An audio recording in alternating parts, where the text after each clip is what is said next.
Hello and welcome to this episode of the Worship Band Builder Podcast, where we are working with you to lay the foundation for skillful worship. I'm Eric Roberts, and I'm joined by my co-host, Emily Roberts. Hello all. Hello to you. Today, I have a couple promos, some news, a list of gear that I want you guys to have, and then we're going to be talking about vocals. So before I do that, here's the thing. Right now, all the worship leaders in the country over the last couple months have heard themselves singing on the live stream, and they've been horrified, okay? So that's the kind of thing I see out there in the worship leader comments, like, oh my goodness, not everybody. I mean, if you're not that person, then you're just sitting there like, I got it, I nailed it. But there are a lot of you who are like listening back and like, oh my goodness. It's terrifying. As a vocalist, it's probably as terrifying or more terrifying even than when you're in recording, if you ever recorded in the studio and the engineer's soul is your vocal line to listen. Ooh, so that can be brutal. That's brutal. This is even more brutal because you're actually doing this live and then you can't change it. And then everybody in the world, it's on Facebook. All your friends, all your high school buddies. And it stays out there. Yeah, it's out there. All your high school friends can listen to it. I mean... You know, I'm kind of used to it being a YouTuber for a while. You know, I'm on there doing stuff. I've kind of got over what people think about me, or if I mess up on YouTube, I'm like, But I can control YouTube. You cannot necessarily control your Facebook's live stream from your church, right? I don't know. You can decide on YouTube, do I want to upload this or do I want to, when you start doing live stuff, it's a lot different because you can't really... Okay, there we go. Also, you can't control much of what the guy's doing in the sound booth. So if he messes up your vocal or whatever, and a lot of you worship leaders don't pay attention a lot, maybe they don't know what's going on. They're just up there, I'm going to sing. Then they go home and listen, and they're like, crying in a fetal position for the next 2 hours every week. Okay? Okay, but there are some things that you can do to avoid that sort of scenario. Yeah, so and we're going to do that. So right now we're going to do the promo. First of all, donate to worshiptheking.com. You can become a partner monthly, yearly. You can also just share this video if you want to support the ministry here, and you can go on Amazon, buy a songbook. It's like $12, and then leave a 5-star review. That's a really great way for you to sow into the ministry financially, but also get something out of it, like get a songbook. On Amazon, and that just helps our rankings go up on Amazon, and Amazon sees that and they push it out there. And so I do not write the songbooks, but I want to tell you what I love about the songbooks, since I didn't write them. I feel like I can say this. You helped, but yeah. Yeah, well, it's mostly you. Okay, you're right. So what I want to say about the songbooks is that the chords are right, and they are in the right places. And they have been simplified for easy but still good sounding playing. Yeah, I know there have got to be better words for that than what I just used. They're personally done, but over and over again. We go over and over them, over and over, and we have my assistant chord chart guys will go do them, and then I'll sit there and do them. We move the chord to the exact syllable in the word that you're going to strum on, and we put little chord slashes on there so you know how many rhythms down to do. Okay, so yeah, they're in the early days. I'm talking like 20 years ago, because we've been publishing songbooks now for almost 20 years.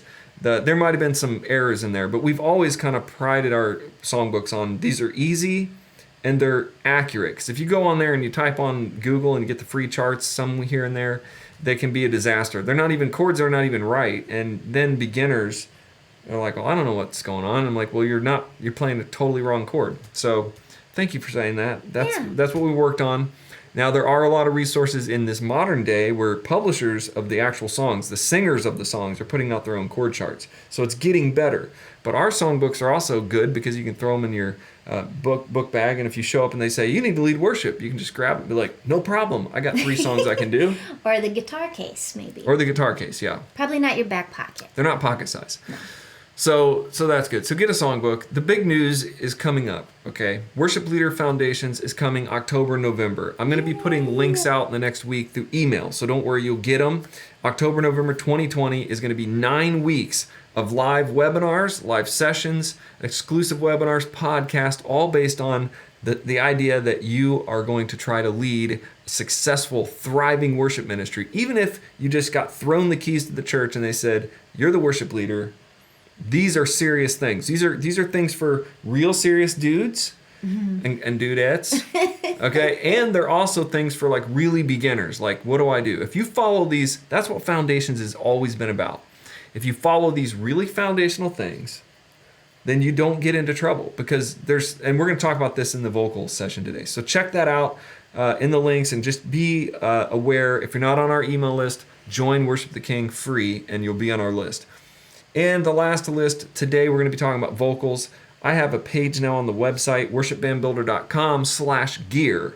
It is links to all the gear that I'm talking about. So we're rolling through a lot of gear in these episodes lately, and I'm testing out a lot of gear, doing a lot of YouTube videos. All of it is linked on that page, and I'm updating it every week. So if I mention some new gear in an episode, it goes on that page. Links straight to Amazon. And yes, some of them, most of them are affiliate links. So if you want to support the channel, click on the link and buy the gear. If you're going to buy it anyway, buy it right through that affiliate link. Amazing. Here's the intro. You ready? All right, You let's read do the it. intro. I've been talking a lot. The intro. Can I read this? Yes. I don't know. Where's the intro to this episode? Here we go.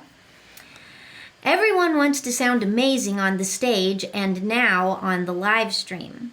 The audio we are creating right now every week can be awesome, or it can haunt you on the Facebook Live replay. It can really mess with your mind to hear yourself back on the live stream. If you follow some simple steps, you can improve the whole production and recording quality of your voice. Very, very well written, I might find. Thank you. Performed. And very well read. She did that just like I would have done. All right, this is supposed to be a short episode, so let's go right through it. Warm up every day. Now, this is stuff that these first few are things that apply to not just sounding good on the live stream, but also sounding good in person. If you don't sound good in person, there's not much the sound person can do to fix that. Yeah, this is better vocals on the live stream, better vocals overall, but you got to warm up every day. So she does this every day. So important. I'm not as good at it, but if I don't warm up, I feel terrible and I can't sing right. And there's this weird moment in my voice where I know it's not right. This is not going to be a good day. And if I go warm up, it's like I can it's like, when you start your car, if you live in the cold weather and it just doesn't sound right until it warms up, that's it. Warm up. Okay, if you need resources, check our website. And especially because so many of the songs now are doing this jump the octave thing. You can't just throw your voice into that, You hurt yourself and then you sound weird the whole day.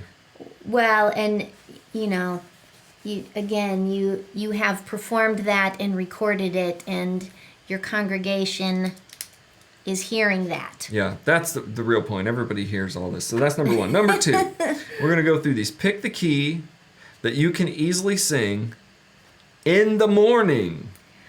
Yes, because you're performing in the morning and your voice is not the same when you first wake up as it is mid-afternoon, let's say. Tuesday night at rehearsal, you're nailing it. You're feeling great. 6:30 in the morning. It's a whole different world. I warm up at night, the night before. If I'm doing an early session in the morning, I warm up a lot the night before. That helps because your voice mine does. It stays warm throughout the night, sort of. I have not tried that, but I'm taking your word on that one. Yeah, if you're singing if you sing Saturday night and you really sing well and warm up, not like go to Saturday night and do like a big jam session where you're blowing your voice out. I'm talking about just warming up and singing Saturday. Sunday, your voice is like, oh yeah, I remember. I was partially warm anyway. So, but you have to pick keys for the songs that will be good for you. We already talked about some of this in other episodes. You don't have to sing the key of the actual record. No. In fact, I never do, and nobody shouldn't if it's not the key that suits your voice. Right. I'm a baritone. I am not going to sing a Chris Tomlin song in his key. So that brings me to pick the right songs for your vocal style. And we were talking about this the other day, like American Idol. Song choice makes or breaks those contestants, and that's a good example of that. You've seen it, when even they're a good singer and they're singing a song, you're like, it's kind of stinky. And then they come back out the next week or the next night or even that same night and they blow it away. And it's like, oh, that was right for them. It happens to us as worship leaders too. We were talking about this way back, Shout to the Lord. That was a great song, but I never liked leading it when I was younger. I just never felt like it was the right song for me. And so I didn't lead it a lot, even though it was like the most popular song of the, decade. Even you can still have that song in your set list, but you have to delegate. Give that song to someone whose voice it does suit. Right. So if you have like your backup singer, your co-worship leader, your wife, your husband. For example. For example, I would just be like, you're singing Shout to the Lord. And she's like, cool. I don't know if that happened, but... I don't know that we really did that one a lot, but... Here's something that's a little... We're just going to throw this in here. If you are the worship leader, you have 3 other vocalists on your team, it would help you to know their vocal style and their vocal range so that you can help pick songs. When I'm leading worship... and put them in their best light, too. Yeah, when I'm leading worship, I text the girls that are singing with me that week or the guys, and I say, what is your key for Blessed Be Your Name? If they're singing it. I don't just pick a key and show up. And I wait for them to tell me, oh, I do that in D. Now, I'm just a volunteer fill-in worship leader, so I don't know everybody really well, and we're kind of new. So I just ask them.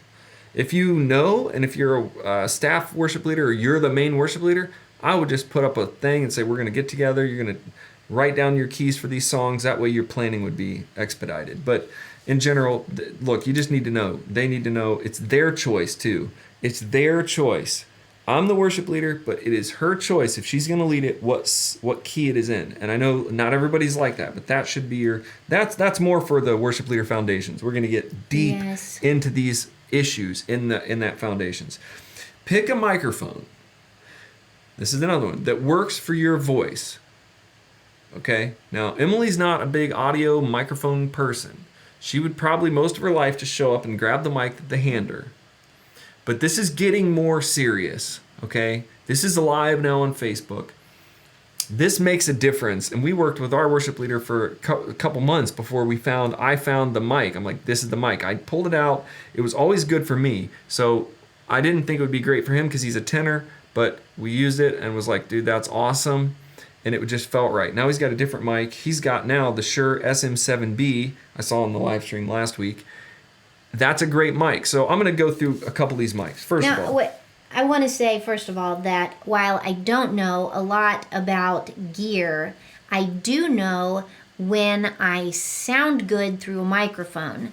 Yeah, that's what I was going to put in. I put this in here. Yeah, work on it until you feel like you sound awesome. If you feel like you sound awesome, like, okay, so you don't know about mics, but there have been times you've been on stage where you're like, this just does not sound great. Like, this mic is crap, basically. Yes, for me. To be blunt. And we have learned that different mics work better on different voices. So that is for sure the case. So when we travel or we sing, I take my own mic. I'm like the snobby little mic guy. Like, here, use this one. And it's weird because not a lot of people do that, but when you know this mic sounds good on you, you just take it and you're like, I'm going to sing. When you hear the difference between microphones, you will understand that is worth the extra time to, pack your own mic and bring it.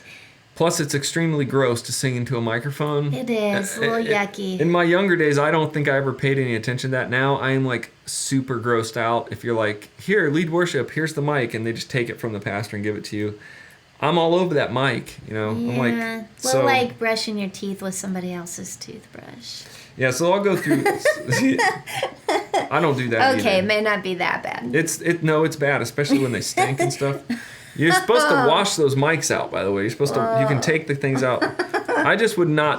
Whenever I lead worship at our church now, I take my own mic and I take it away. I don't want people touching it. It's just the way I am. You can be that way. I give you permission. So Shure SM7B is the really popular microphone. It's a podcaster microphone, but now if you watch any YouTube video of any of these big worship videos, everybody's using them. So they're kind of, in my opinion, they're kind of like the popular thing. They do work very well. They are $400. Okay, that's quite a bit. Now we use in our podcast the Shure SM57, which is a guitar microphone. It is $99, and you can put a pop screen on it, and it becomes an SM7B. Basically, they sound the same. Okay, for $100. So the SM57 is not a vocal mic. The vocal mic of all vocal mics, okay, if you're just like, this is kind of like a lot of numbers and letters, and I'm not sure what the heck he's talking about. Sure, SM58 is the vocal mic of all vocal mics. You know, you probably can't go wrong with that one. And Maddie has a Shure SM58 Beta. It's like a little nicer. It's about. She's an alto. She sings alto. at our church.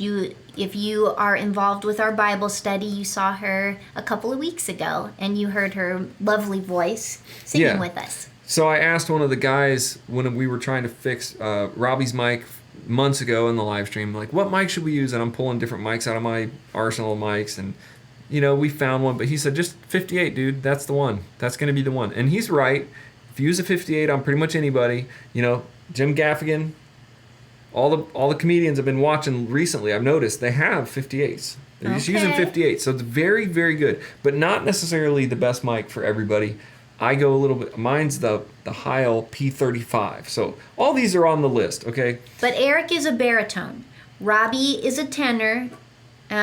So I guess we could say that the 58 is the best general purpose microphone. If you just have to buy microphones and put them on the stage and hope that they work for everyone, and they're going to work really good. That would be the one to choose. The Shure SM58, they're $100 a piece. They're going to work extremely well, okay? And that's affordable. And it's very affordable. But then for you, since you're the worship leader and most likely a diva, you're going to go a little further. You're singing, leading every week. I'm just teasing you guys. You're going to go a little further and maybe start experimenting with your mic. So you might have a different mic. And that's just your own personal preference. And I think you should just mess with it until you find one that you love.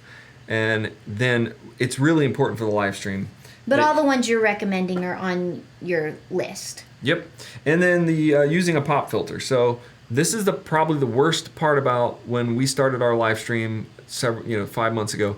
The mics we were using were not great mics. They were just okay, and the pop filters on them were worse. They just a lot of every time they did a P, it was like puffing through the live stream. So that's the most annoying. The pop was not being filtered. The pop was not filtered, and it was annoying. So I that was when I went to them and said, let's try this.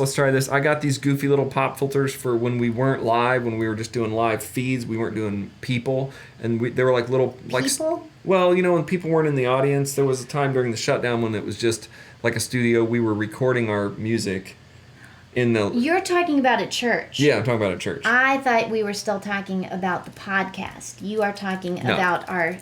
yeah, geez, I hope they weren't that confused too. So when we were setting up our services early in the lockdown, we were doing live streaming for the first time. The microphones were real poppy.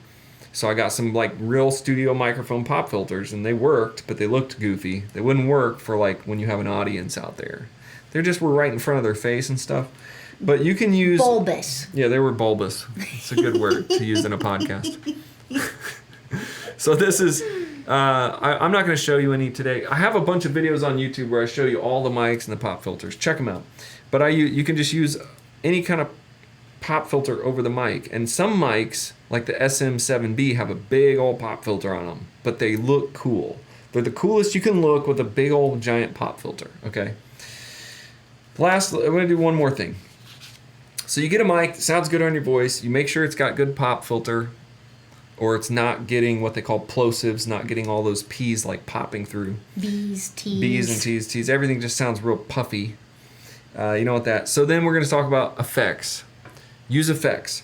EQ, compression, and reverb are your three big ones. Okay, so just and you're maybe not necessarily going to do this yourself, but you're going to make sure that you have a nice EQ, because when you sing in a mic and you sound muffly, it's because there's not enough